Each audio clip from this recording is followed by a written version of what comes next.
can't show it because the camera can't capture it, but even at a certain level, the camera may capture it and we won't show it.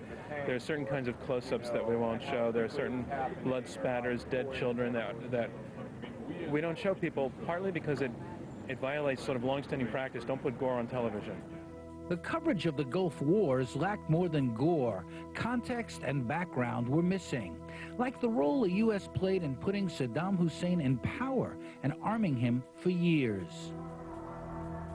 America's war on Iraq did not end with the end of that war. Washington initiated and the UN imposed sanctions, which, coupled with the cruelty of Saddam's regime, reportedly led to 1 million children dying and the spread of new diseases. A mysterious Gulf War syndrome struck veterans. The U.S. and Britain imposed no-fly zones, using them as a cover for warlike bombing raids years before the 2003 invasion. None of these stories received the full coverage they deserved. And then came 9/11. The Bush administration used the attack as a pretext to put in place secret plans to invade Iraq drawn up before 9/11. The media was mobilized behind the war on terror. In post-9/11 America, a patriotic correctness swept through the news business. TV anchors put flags in their lapels. I wrote a book showing how the coverage advanced the government's plan to respond militarily. Some stories explaining why they hate us gave way to this. Now, it all became very personal at 9/11. I was in command of my battalion at the time. I mean, I was in the training meeting when that happened. The unspeakable acts against pillars of our strength being, hit by aircraft. You can imagine what it was like. It all became, very, very personal. Much of the coverage fueled demands for retaliation. There was often more debate in the streets than on TV. The same hatred that killed so many people. Many networks said they didn't want to get ahead of public opinion or be baited as soft on terrorism. They don't love me, and I don't love them, okay? Okay. This confrontation at Ground Zero in New York shows what happened when a peace activist called for global understanding. What about us? Do you care about every human being here? It's September 11th. You're at Ground Zero. If they do something to us, that we're not going to do nothing back, but we're not going to do nothing back. They didn't do anything to Iraq, did not do shit to America. So you're saying it's okay to kill innocent people? Listen, if it's for a better good, let's do it. Yeah, I volunteered. You know why? To keep your ass free. To keep your hippie ass free. He puts his life on the line. Don't forget, the American media is based in New York City. Every reporter in New York City saw the World Trade Towers collapse. They took it personally. There was a sense of revenge, of fear, and that was reflected in the coverage of the Afghanistan war and the war on terrorism. We may be wrong about some of the things we're passing along to CBS's Dan Rather, September 22nd, 2001. I am willing to give the president and the military the benefit of any doubt. As we moved into Iraq, a more preemptive strike, the media maintained this sort of romance, you might say, with government.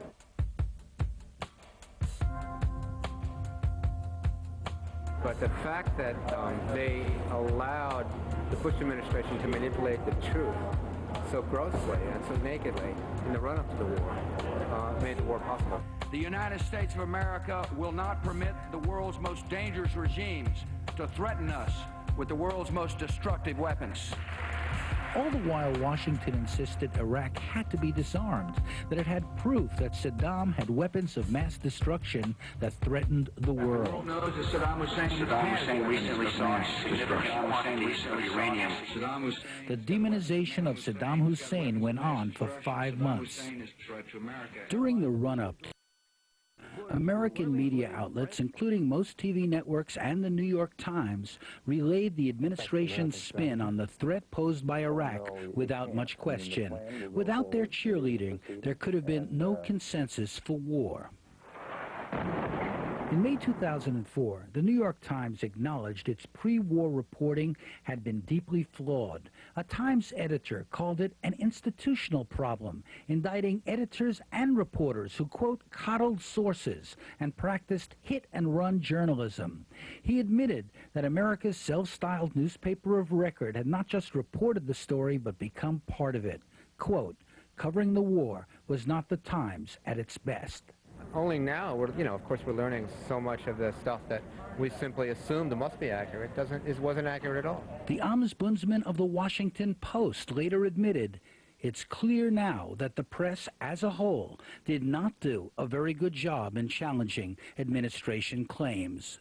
Critical perspectives about alternatives to war, all the kind of efforts and discussion of the peace movement virtually disappeared from the media at that very point where notionally, a society was making up its mind as to whether to go to war or not. The media monitoring group Fairness and Accuracy in Reporting, or FAIR, studied 1,617 on-camera sources between March 20th and April 9th, 2003. They found 71% of all sources were pro-war, only 3% anti-war. I saw a figure the other day of something like, I forgot the exact figures, but something like there were 800 experts used during the war on all the American broadcast outlets, and only 6 were opposed to the war. Now, that seems a pretty odd state of affairs. In the run-up to war, dissent was marginalized, debate was limited, protests and protesters seen but rarely heard. There was a fairly decent coverage of the fact that there was an anti-war movement. What there was not decent coverage was the analysis of what we were trying to say about what was wrong with the war, why we never should have gone to war, why the war needed to end, what was driving the motor force behind the war. That analysis never got into the mainstream media. Washington Post ombudsman Michael Gettler blasted his own paper for underreporting or poorly displaying coverage of big demonstrations here and abroad. If we invade Iraq, there's a United Nations estimate that says there will be up to 500,000 people killed or wounded. Do we have the right to do that to a country that's done nothing to us? Frozen out of the news, activists tried to buy airtime for anti-war commercials like this. No nation under God has that right. It violates international law. It violates God's law. Most networks wouldn't run the spots, even for the money.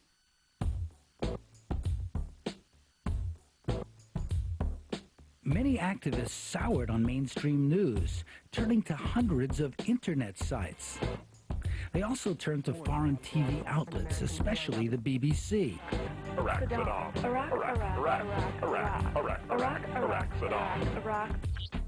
Many young people abandoned the news altogether, preferring satirical newspapers like The Onion and comedy news shows.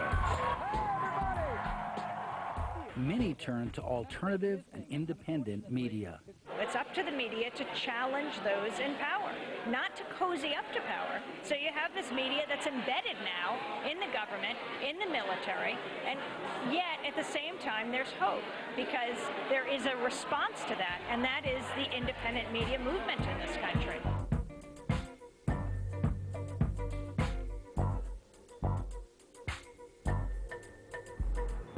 A global news army was put in place before war erupted. On all sides of the conflict, media outlets were spun or controlled by governments. Independent reporter Robert Young Pelton, author of this best-selling travel book to the world's most dangerous places, had his eye on the media eye. There was never any sense that we might go to war. It was always like, we're going to attack Saddam Hussein, and here's why. There was very much a script on how this war was handled. There was a kickoff. Saddam Hussein and his sons must leave Iraq within 48 hours. And then there was a countdown. You got 48 hours to get out of town. And then it was like everybody tuned in for the opening kickoff. As the war progressed, it was done on a linear scale. We're going from here to there. It was almost like we're running a pass. There were people actually drawing diagrams, generals drawing diagrams on a map that looked just like a football play. You know, we're going to go sneak around here, and we're going to do this, and we're coming up there, and we're doing that.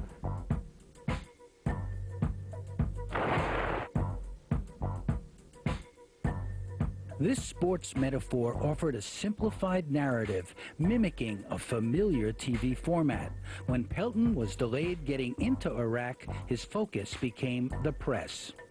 So I ended up being the only person embedded with journalists during the war in a fancy hotel in Jordan.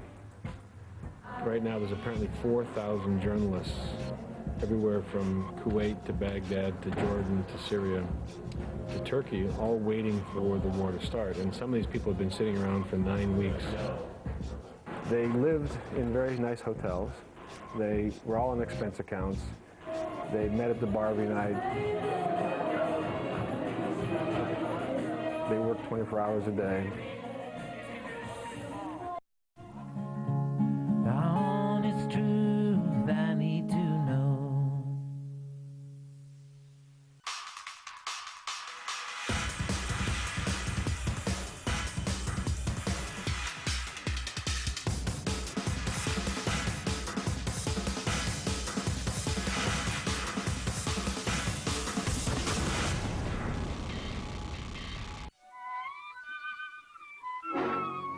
En memoria de un luchador del sur. Sabemos a dónde vamos y sabemos a dónde no queremos ir o volver.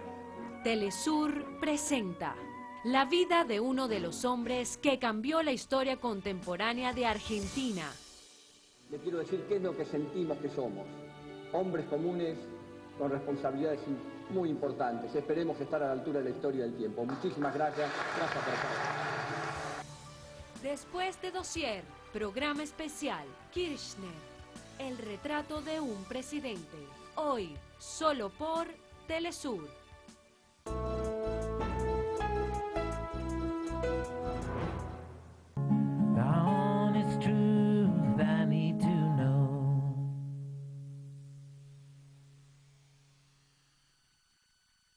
The President will address the nation at 10:15. My fellow citizens, at this hour, American and coalition forces are in the early stages of military operations to disarm Iraq, to free its people, and to defend the world from grave danger. The level of protection would be minimal, and if I were a news president or a news executive right now, I would be pulling my people out. When the war had finally begun, the networks began pulling their reporters out of Baghdad. Peter Arnett was in the Iraqi capital with a National Geographic documentary team. He decided to stay. Covering wars are a dangerous business. You can die, and those companies feel responsible for their people in harm's way. They sometimes order them out. I think there is something to be said for staying. However, from a news executive standpoint, the risks are enormous. You know, I sort of have a genetic tick that allows me to go into dangerous areas without too much concern. The interesting thing is that the American military were trying to intimidate these journalists. They were saying, you know, you're going to be a target and everything. And the journalists were working overtime to say, look, we're here, this is our coordinates, don't fight here. And everybody knew that journalists were at these hotels. That's why they were at these hotels. It was also known that if you're going to have shock and awe, you need somebody to record it. I mean, the one thing that they left out was they needed the media to fight this war. The war was set up to be filmed and recorded by the media. So there was this bizarre symbiotic relationship. Military action to begin. CBS's David Martin at the Pentagon is following the planning and has the latest on a possible timeline. To promote its war, the Pentagon made media management a priority. Their strategy was sophisticated, clever, and almost always covert. Few media outlets exposed it. Most participated willingly for their own political and economic reasons. Pentagon strategy went beyond traditional PR, using marketing strategies and perception management. Administration officials likened their war planning to a product rollout. It was all to guarantee there would be only one storyline in the media and in the minds of Americans, theirs. A Pentagon advisor told me it was intentional. They knew that TV networks prefer storytelling to sloganizing. Their storyline became a master narrative, defining Iraq as the problem and U.S. military intervention as the only solution. Traditionally, propaganda is targeted at the enemy. In this war, it was smoothly infiltrated into the news, aimed at American and global public opinion. That there are known knowns. There are things we know that we know. There are known unknowns. That is to say, there are things that we now know we don't know. But there are also unknown unknowns. There are things we do not know we don't know. This platform is not a platform for propaganda. This is a platform for truth. In his war plan, Tommy Franks, the U.S. military commander, described the press, once known as the Fourth Estate, as the Fourth Front. He knew that a supportive media was essential for victory, and he cultivated one. This will be a campaign unlike any other in history. The Pentagon focused on winning the media war, leaking their plan to reporters they could trust. We knew the plan, and I think the military benefited as far as positive coverage during the war because we knew what the plan was. So we reported that things basically were on plan, or we weren't worried when we got delayed 2 or 3 days because we knew overall it was very successful. Earlier, when the media pressed for access, Frank's team came up with the idea of embedding reporters. A former corporate PR professional turned Pentagon official ran the program. One of the things we did, it wasn't rocket science, but it was hard work. We took the same kind of planning and training and discipline that you put into military operations and put it into this aspect of the military operations. And Rumsfeld, Myers, guys had people like me in the war planning from the very earliest stages. But Tory Clark got major networks and news organizations to sign a 12-page contract agreeing to certain ground rules that actually kept the Department of Defense, public affairs people in the driver's seat, and you got reporters in with these young, idealistic troops who really believed all the spin of what was going on. We were going to liberate Iraq, that the reporters would overall identify with the troops and their reporting would be very positive. I'm on the journey, or when we get there, any sort of incident happens, please keep calm and remain on the bus. We will deal with the situation, no matter what it is, as swiftly as possible. What news organization are you with, Tim? Sat.1, German television network. BBC. CNN. Los Angeles Times. Japan Broadcasting Corporation. I'm Gwendolyn Cates, and I'm here on assignment for People magazine, and I'm embedded with the 205th Battalion, 165th. I was the only journalist embedded with a military intelligence unit. They were part of the 5th Corps based in Germany. And I was invited, in fact, to be embedded by this unit because one of the commanders had gotten to know me and felt that I could be trusted and would really tell the story. These are your atropine injector kits. Should you become contaminated and start to feel the symptoms of Pentagon nerve put the poison. embeds through a training course, ostensibly to teach them how to survive, but it went further. Hold it on there so when you pull it tight. Journalists were given exaggerated fears of chemical attack designed to reinforce the threat of Iraqi weapons of mass destruction. The propaganda was also aimed at the military. It was a threat that wasn't there. Good to go. You look lovely. I lived, ate, slept with the soldiers. And the bond that was established between us was very, very strong and very personal. And we shared the sandstorms together and the lack of food, and people talked to me about their fears and their children they'd left behind and their fear of death, all those things. Now that's a piece of equipment. So I became very personally involved with them as individuals. At the same time, I was observing this with journalistic detachment, but I did place their safety above any sort of journalistic responsibility I had, professional responsibility I had, and I would not have done anything to endanger any of them. What we're saying is, help us tell the truth of what Unmentioned by most media, the plan actually betrayed an earlier agreement made after the first Gulf War that said, quote, open and independent reporting will be the principal means of coverage. The Pentagon signed off on that policy on March 1st, 1992. There's an interesting issue of conflict of interest there because one of the standard rules of journalistic ethics is that journalists should not accept anything of value from the source they're covering. Well, all of their transportation and indeed their very lives were being protected by the soldiers they were covering. And how old are you? I'm 21. What's your birthday? 3rd of the 10th, 81. It's because we want to send you a birthday card. How do you spell your last name? When I was there, it's funny because I was not so much scared for myself. I thought, how will I be able to handle it if one of my soldiers dies or is injured? I kept thinking about that. How will I be able to handle it? The idea of embedding is essentially the Stockholm Syndrome. If you take an unarmed individual and put him amongst armed people, he becomes sympathetic to their cause. I mean, it looks like this was disinformation at the highest levels. Later, CNN's Christiane Amanpour admitted her own network muzzled the news. Is all about. Yes, I think the press was muzzled, and I think the press self-muzzled. I'm sorry to say, but certainly television, and perhaps to an extent my station, was intimidated by the administration and its foot soldiers at Fox News. And it did, in fact, put a climate of fear and self-censorship, in my view, in terms of the kind of broadcast work we did. Talk about letting people know that ratings have gotten under your skin.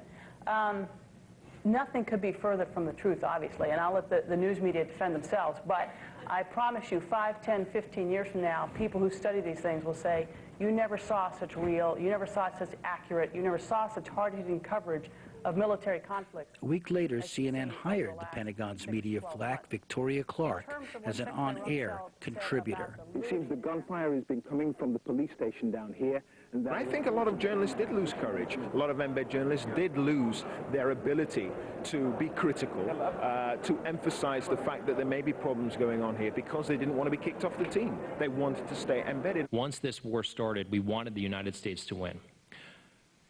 We got to know these soldiers as people, and we wanted them to be successful.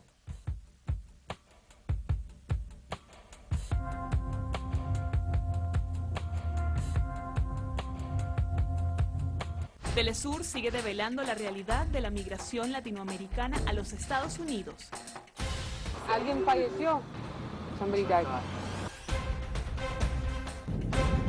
Ellos usan a la gente con pretextos, con información falsa. Los coyotes les van a decir historias y mentiras con tal de traerlos, porque para ellos es un producto. Programación exclusiva. Había una vez en Arizona, Frontera, Border Patrol y más muerte en el desierto. Este miércoles, solo por Telesur.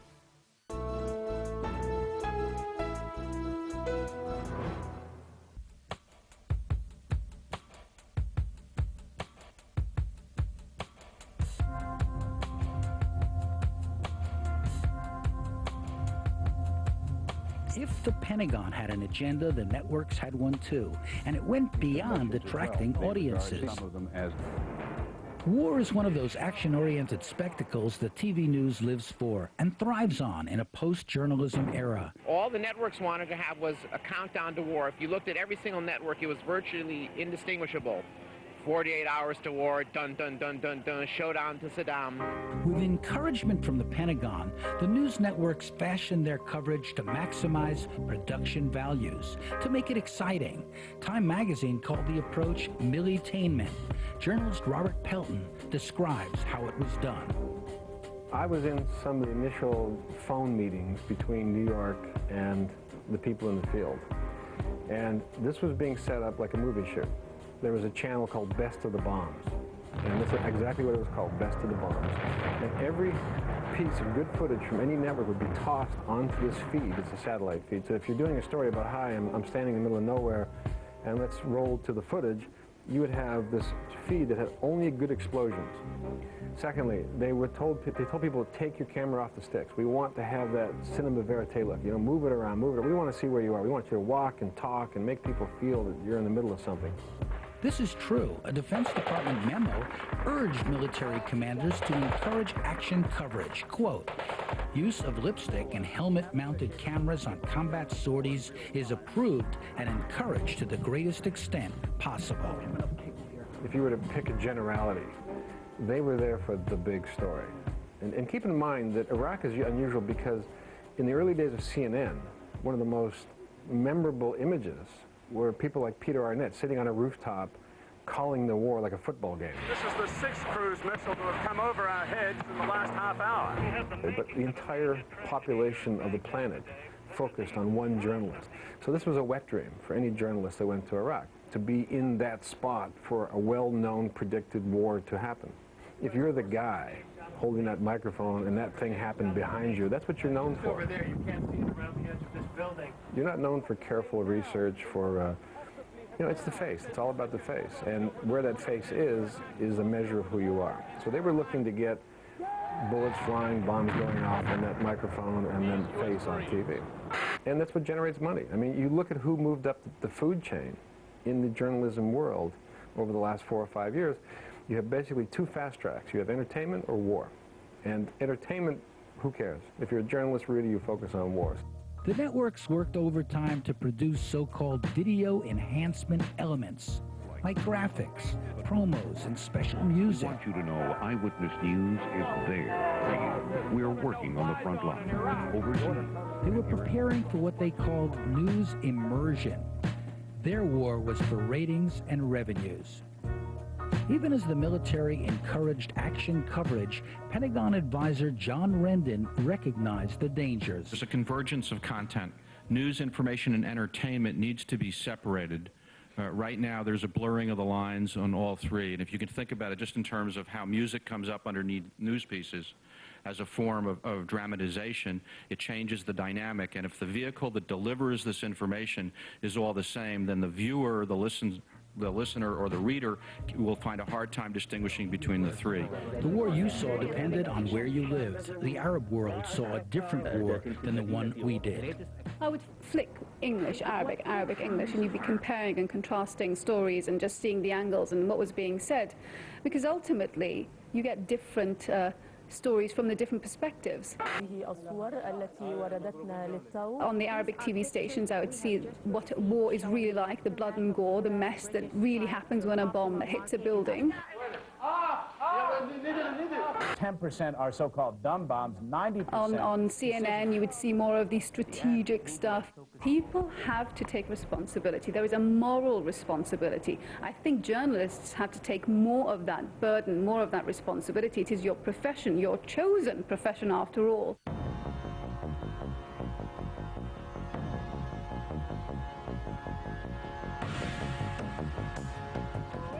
We're about 10 miles from the Pentagon in Virginia, at the home of a retired Air Force colonel who's been investigating the stories of the Iraq War, how they were manufactured, distorted, and misrepresented by the media. I heard things, heard military guys say things about the Iraqis that there's something wrong here. Sam Gardner, I'm a retired Air Force colonel, and I have taught strategy and military operations at the National War College, at the Air War College, at the Naval War College. Gardner did a study that reads like the Pentagon Papers of the Iraq War. He and others revealed how information dominance promotes strategic influence, how it drove the Bush administration's preemptive war, using deceptive information as an integral component of military and political combat. This goes beyond just influencing what we think. It aims at controlling what we think about. Corporations seek market share. This administration sought mind share. Every morning at 9:30, they would have the message phone call, and it would involve the White House Office of Global Communications, the Pentagon Press Office, a media advisor, the people at Central Command, and sometimes the people in the State Department. And their notion for that day was to coordinate the message, and after that they would talk to the Brits so that the message in London matched the message in Washington. One message, one idea, push it out into the media. Right. Dominate today's message with, and you can almost identify by day what the message with.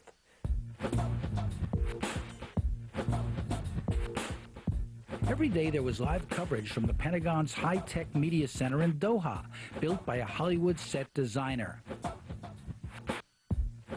Wouldn't it be reasonable for some... Unknown to most TV viewers, the White House directly stage-managed the Doha Media Center through Jim Wilkinson, a Republican operative who had worked for a right-wing congressman and then helped run the Bush media operation in Florida in 2000. That strategy included staging events such as this anti-vote recount protest in Miami.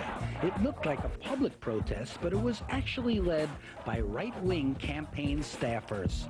Jim Wilkinson, this is the guy that they put in charge of the media operation. He's the guy that engineered it. He's the guy that thought of all these things. Houston Chronicle reporter Harvey Rice watched him in action. He was nothing more than a political commissar. I mean, this is straight out of Stalin. And that's what he was there for. He was there to make sure the military, and as he put it in his first, he said, I'm here to keep them on message. So he was running the information about the war like a political campaign.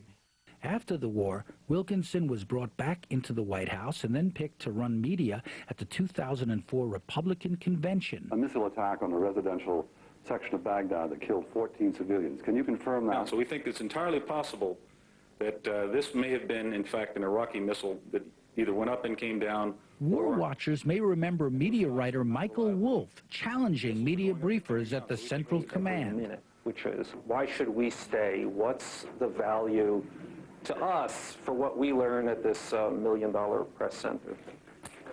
Wolff was later told to shut the fuck up by a military briefer. I mean, sometimes it's your jaw drops, and it's hard to figure out why. Why are American journalists so maybe not even uncritical, self-satisfied? I think is the word. So the first day of the war, it's on CNN where they've got this bank of cameras there, and everybody goes in. They're watching explosions and tanks rolling across, and guys with M16s, M14s, and we go, "Is the war started?" And these PR guys there, and the one guy I talked to, he said, "I'm sorry, I can't talk to you about that. I don't want to endanger the lives of our boys." I said, "But it's on television." If you can give the media more content than they can handle, and as far away from the battlefield as possible, they will focus their energies where the source of that fire hose is. So Doha is the center of the fire hose. And the idea is that you simply have press conferences every day, and every once in a while you throw a little tidbit out, you hand out videotapes, free coffee, whatever, so that if you leave, you're going to miss the story that everybody else is covering. Fire hose coverage and fire hose delivery blots out all the secondary source. It looks like, wow, they're really being forthcoming, they're answering questions. But these answers that they were giving were meaningless. They weren't telling us really anything about what was going on in the war other than just vague generalities. My research of the threads of stories from the war, which takes it from the beginning through the end, the way they were created, the way they were used, the way they were repeated, that research leads me to say that there were 50 or 60 stories that were either created or manipulated for the purposes of distorting the truth. Down it's truth I need to know.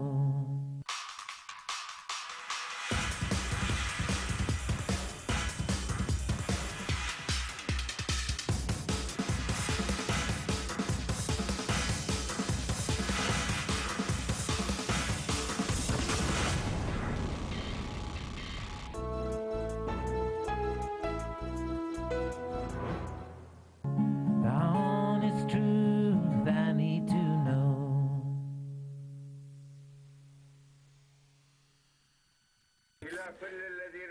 Gardner cited false stories, like the link between Saddam and al-Qaeda, as well as the Jessica Lynch story, which the BBC also debunked. What were the two narratives? The American narrative, as well known, is the great hero the great heroine who was captured under fire who was then taken to hospital, potentially mistreated. American Special Forces went in, all guns blazing, rescued her against hostile fire. There was no resistance. The Iraqi doctors had been caring for her, given the circumstances, as well as could have been. And that a lot of the more dramatic elements of this story may have been embellished. That story ended up hanging around for about a week, and that's why she's called a hero. Well, it turns out all of that was wrong. When Rumsfeld was asked about this the next day, he refused to comment on it, although I know he knew that she had not been shot, stabbed, and emptied her weapon on the bad guy. So it hung around. Information dominance requires censorship. Little attention was paid to U.S. weapons that caused mass destruction, like legally prohibited cluster bombs that target civilians. It was a cluster bomb. The bomb with multiple mini bombs is dropped from an aircraft focusing on targeted areas. South African viewers learned about how cluster bombs worked and what damage they caused. An underreported fact: half of Iraq's population is under the age of 15. These young people became a primary target. This is what Baghdad's pediatric hospital looked like, floor after floor of cluster bomb survivors. This was filmed not by a network, but by independent filmmaker Patrick Dillon. Human Rights Watch reported cluster weapons caused hundreds of civilian casualties like these. There was extensive use of napalm-like Mark 77 firebombs. It was denied at first, but then admitted. More onerous was the almost total blackout on the use of radioactive depleted uranium, which hardens anti-tank weapons. This is especially ironic in light of Washington's constant claims of an Iraqi nuclear threat. The issue was covered overseas. Arnon Stauth, a German journalist, documented this proliferation in an Emmy Award-winning report for ARD in Germany. Wissen Sie, dass gerade dieser Panzer hier radioaktiv ist? Nein, da ist nichts, sagt der Soldat, überhaupt nichts. Aber wir haben es gemessen. Nein, er ist nicht radioaktiv, dieser Panzer sowieso nicht. Er ist mit Uranmunition abgeschossen worden. Sorry, ich muss jetzt weitermachen. In the British back office, a list of troublesome The BBC subjects took viewers into a back room at the Coalition Media Center. On the wall, a list of subjects briefers were ordered to avoid. On that list, DU, or depleted uranium. There have been a number of studies of misperceptions by viewers that many Americans believe that there was an Al-Qaeda Iraq connection, that many Americans believe that there were Iraqi hijackers attacking the World Trade Center. I think that's part of the campaign. It was a very conscious effort to use terms that would have people connect in their minds Iraq and the incident of 9/11. You imply that these are the same kind of people, and if they're the same kind of people, they must have had something to do with it. Had they done an hour's worth of research, they could have had a paragraph in their story which said, the Pentagon said this, however. There were no however paragraphs.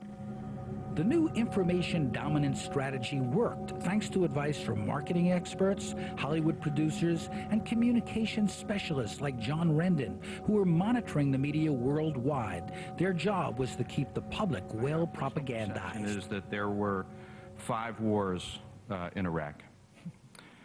There really was the reality of combat operations from the air, on the ground, and from the sea.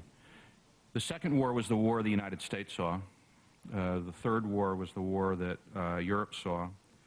The fourth war was the war that Arab audiences saw. And the fifth war was the war the rest of the world saw. And as we monitored that in real time, we found that none of them were ever in alignment. When you look at the war in Iraq, it's at times impossible to separate media, CIA, public relation firms, government propaganda. It all came together.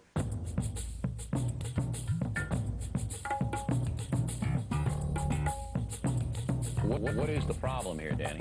Danny? So what's the problem here? Fair and balanced coverage. The Fox News Channel. Fox News may seem a fun place to its fans and a cartoon to its critics, but its ideological zeal is serious and carefully calculated, as longtime former producer Charlie Reyna revealed on a media website. Quote, "The roots of Fox News Channel's day-to-day on-air bias are actual and direct. They come in the form of an executive memo distributed electronically each morning, addressing what stories will be covered and often suggesting how they should be covered. The memo is the Bible." Fox's response? This charge is unfounded. People want to work here. Planning to attack Westerners overseas. What was called the Fox effect drove all the TV coverage to the right. No network wanted to be accused of being unpatriotic. Arnett gave an interview to Iraqi television in which he criticized American war planning and said his reports about civilian casualties in the Iraqi resistance were encouraging to anti-war protesters in America. The American war planners misjudged the determination of the Iraq. Veteran correspondent Peter Arnett was targeted by Fox News for his decision to say on Iraqi TV what he was already saying on MSNBC. If I'm wrong, you didn't go on Iraqi TV to say, "I support Saddam Hussein," did you? You didn't endorse one side or the other. I didn't endorse one side. But it was part of the hysteria that had developed surrounding this war. Now, there's a degree of hysteria about every war that America participates and just gets involved in, and this was part of the hysterical reaction, and I was basically, just swept up in that incredible explosion of anger. I think there were 157 cartoons of me in the newspaper the next morning, most of them in bed with Saddam Hussein. Management called up and says, "Look, the pressure is too great. We've had thousands of emails and calls, and it's time we have to drop you."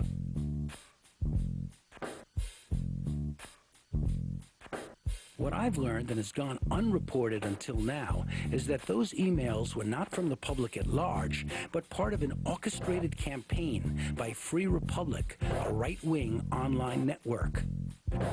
"We were freaked," an official at National Geographic told me, explaining that 20,000 emails calling Arnett a traitor bombarded their executives, who then panicked and discharged him. The Freepers boasted of their success. A study found widespread misperceptions among viewers. The people with the most misinformation watched the Fox News channel, although viewers of other channels were also receptive to inaccuracies. Public broadcasting viewers and listeners were misled the least. This Canadian study highlights another misperception about the media itself. Quote, "Most Americans were not aware of how one-sided and biased the coverage had been. They believed the news media had served the country well." Say what you like about Rupert Murdoch's Fox network. It's strange in God and the US administration, but it takes real flair to put this on national television. Using the facilities when there aren't any facilities. How you going to the bathroom, buddy? So the reporter called a soldier over. Do you want to demonstrate for us how you sit on that shovel? No. You want me to do it? Yeah. Go ahead. There you go. There you go.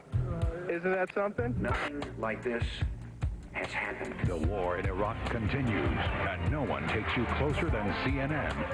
In this war, what had once been known as the CNN effect had faded, but CNN was still a news leader. I learned that CNN mounted 2 news teams, one for the U.S. channel and one for the rest of the world on CNN International. Was it just different strokes for different folks? Explain to me why CNN had one type of coverage for America and one type for the rest of the world. I'm not so sure it was different. The content was the same. The presentation sometimes is different. American audiences have certain expectations of how the news is given to them.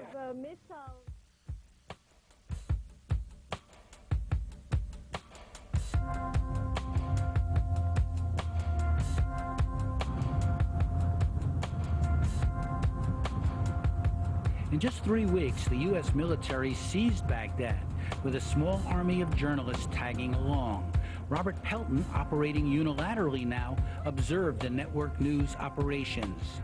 When you're a journalist in Baghdad, you live in a fancy hotel, you're hooked to the internet all the time. You've got people in New York making decisions for you, sending you story ideas that you are going to go out and do. You get up in the morning, you've got a driver, you've got an air-conditioned GMC, you get a driver, a translator, a cameraman, you get a security guy, little kind of British guy with tattoos on his arms, and off you go to shoot the story. You know, you put your vests on, get your sound bites, you come back in time to cut it together, and then the talking head does the stand-up, boom, off it goes. Goodbye, Saddam! Thanks to a recently released U.S. Army report, we now know this most dramatic image of the Iraq War was engineered by a psychological operations unit that made it seem like it was spontaneous. Many TV outlets reported their stunt as evidence of the freedom, which was now said to be Iraq's. Mission accomplished, proclaimed President Bush in a scene out of the movie Top Gun. Washington Post military reporter Tom Ricks disagreed with this assessment. I think the single biggest media failure was a failure that the Bush administration committed and the media committed together, which is we all tore down the goalposts at halftime.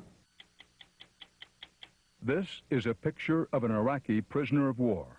And the pornography of violence took an unexpected turn when these prison photos surfaced showing abuses by U.S. soldiers of detainees in a notorious Iraqi gulag. In many of the pictures, Americans, both men and women, CBS broke the story in late April 2004, but also admitted holding it up at the Pentagon's request for 2 weeks. Their report permitted a U.S. general to shift blame onto a few individuals without exploring the systemic abuse documented in a military investigation. We're appalled as well. These are our fellow soldiers. These are the people we work with every day. They represent us. They wear the same uniform as us, and they let their fellow soldiers down. The honest truth I need to know. En memoria de un luchador del sur. Sabemos a dónde vamos y sabemos a dónde no queremos ir o volver. Telesur presenta la vida de uno de los hombres que cambió la historia contemporánea de Argentina. Le quiero decir qué es lo que sentimos que somos. Hombres comunes con responsabilidades muy importantes. Esperemos estar a la altura de la historia del tiempo. Muchísimas gracias. Gracias por estar. Después de Dossier, programa especial, Kirchner, el retrato de un presidente. Hoy, solo por Telesur.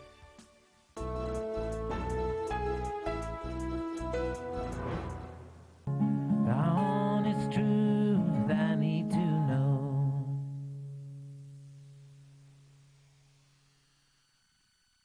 CBS's report aired in the end of April. By early July, the Pentagon had still not released its full investigation or its torture videos, and the press was no longer pressing them to do so. Why did it take so long for this story to surface? I later found this video of the same prison shot by Amnesty International in July 2003. They were alleging torture then. We've documented or heard allegations of mistreatment or torture of prisoners. While most of the world was shocked by the pictures, administration supporters were minimizing the well-documented torture. It was like a college fraternity prank to stack up naked men. Exactly! Exactly my point!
war is still going on.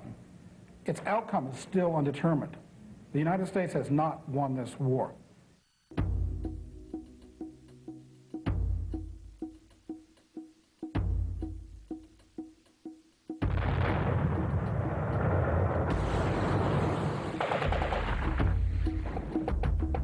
Journalists and media workers were targeted in Iraq. Was it deliberate? To keep the story on message by intimidating non-embedded journalists? How did the media industry challenge these killings? Some were killed by so-called friendly fire. Others, victims of calculated attacks, missiles, tank shells, and bombs dropped on or near journalists. Some media critics concluded it was intentional, although the Pentagon denied it. Before the war, the BBC's Kate Adie reported she was told by the Pentagon that independent journalists could be targeted. The 15th floor of the Palestine Hotel was the target. A U.S. tank shelled the Palestine Hotel, which is crowded with journalists, killing 2 cameramen. One of them works for a Spanish network, and the other one works for Reuters. Now another incident. Look at this. An American tank on the bridge across from the Palestine Hotel in Baghdad. A soldier would later claim his tank was fired on. Listen carefully. There are no sounds.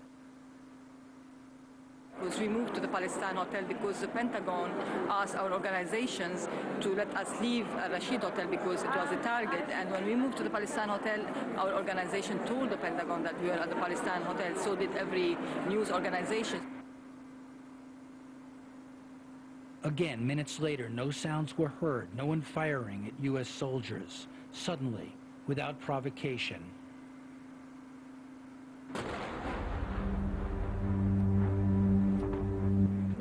Suddenly we saw an orange glow, and this is basically the tank shell that hit our office. Come on, guys. Come on. And you know, you can imagine panic. We were wounded. It was me and another photographer.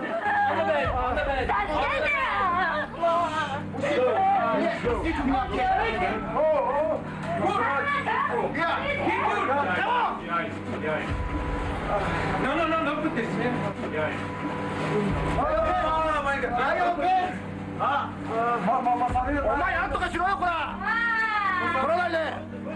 Get the fuck out of your camera. Get up.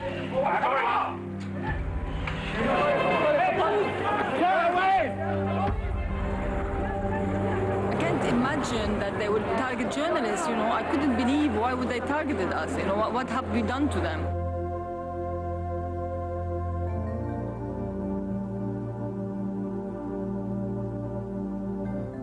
After the war, press freedom groups were still demanding a real investigation. The Pentagon's Victoria Clark told me there was a report that showed that the soldiers were acting in self-defense. Was there any attempt to find out the facts independently or a thorough investigation? No, the Pentagon never interviewed me personally, or I don't think any of our colleagues were interviewed by the Pentagon. Samia's company, Reuters, demanded an independent investigation, but most media companies did not even press on this issue. No one was held accountable. It was all passed off as an accident, the fog of war, and all that.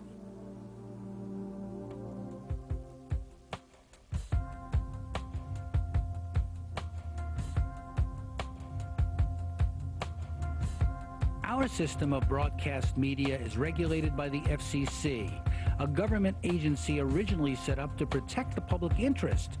Today, that regulatory body promotes deregulation, more power to media moguls. The head of the FCC justifies media concentration on the grounds that only big companies can cover a war like the one in Iraq. Just before the war in Iraq began, American media companies began lobbying the FCC for rule changes that would benefit their bottom lines. There was a question raised. Did the FCC agree to waive the rules if the media companies agreed to wave the flag?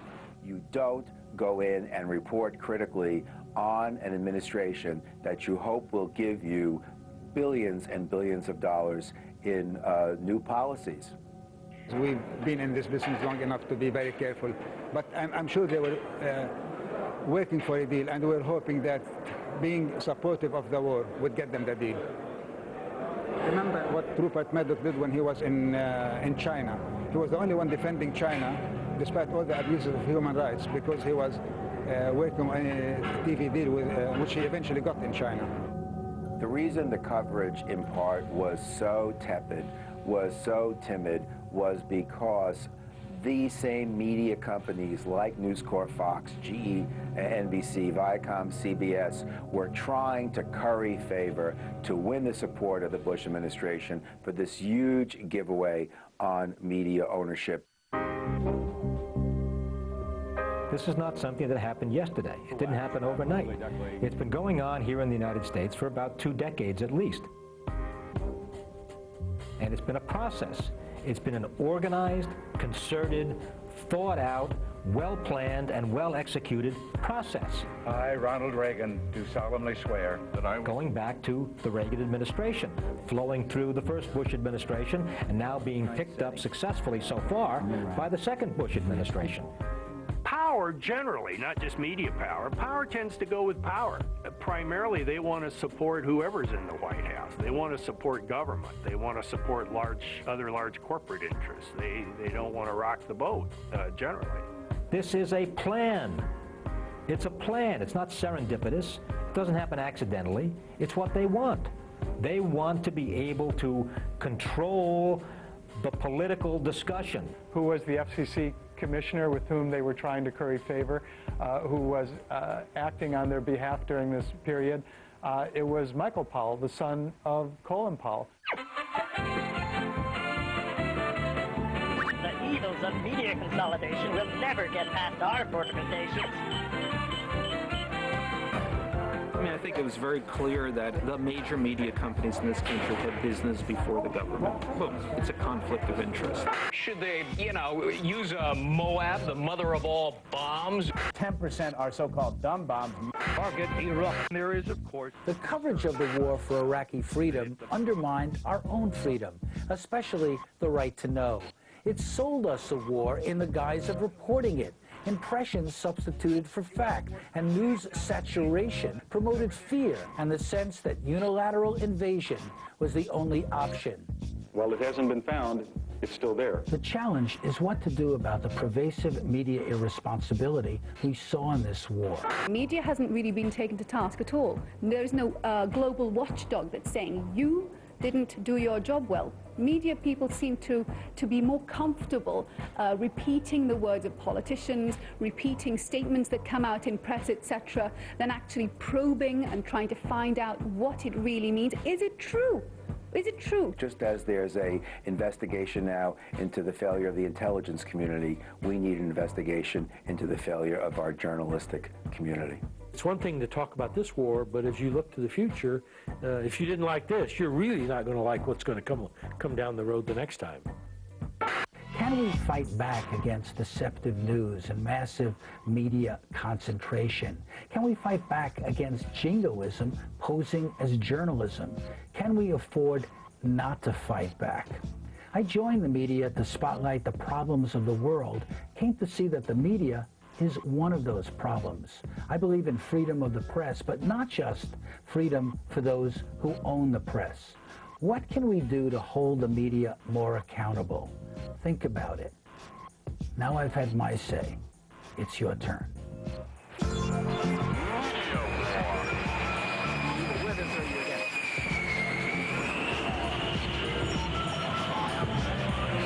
whole thing's being treated like infotainment. The outcome is assured. This is a spectacle for consumption. They don't report anything that is in any way critical of Bush. And that's worse than Goebbels in World War II. And I'm from Germany. I know how Goebbels treated the war. You should be ashamed of yourself.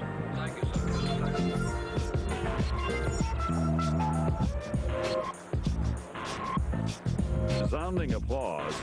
President Bush declared the major combat had come to an end. My fellow Americans, major combat operations in Iraq have ended.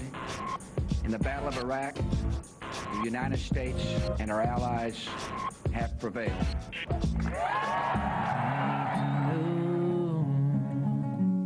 I need to know the honest truth. I need to know. I cannot help but think of all the good that you could do, and I need to know.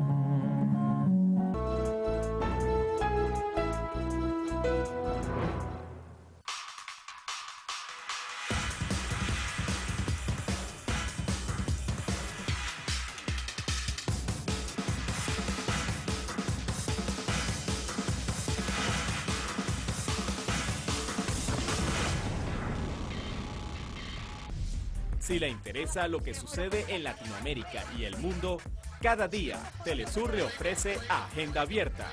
En tan solo 30 minutos, Lourdes Suazo hace un recorrido por las primeras